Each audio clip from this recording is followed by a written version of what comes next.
Bar association Rajouri के अराकीन ने GMC Khewra की डायग्नोस्टिक लैब को मोहरा मुंतकिल करने पर शदीद एहतजाज किया और इसे राजौरी के अवाम के खिलाफ एक बड़ी साजिश करार दिया।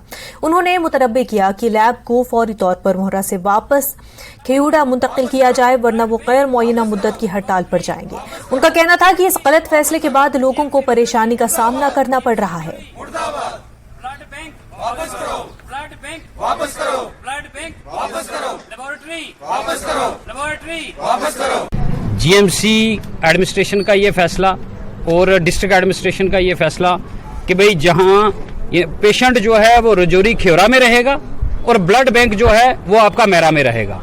मतलब ये किस किस्म का फैसला है? ये अपने आप में लगता है कि कोई वहां मतलब किस सेंस में मतलब इसको क्या इंटरप्रेट कर रहे हैं और कैसे इसको इम्प्लीमेंट करेंगे, ये थोड़ा सा जीएमसी एडमिनिस्ट्रेशन को जो है इस पर सोचना चाहिए।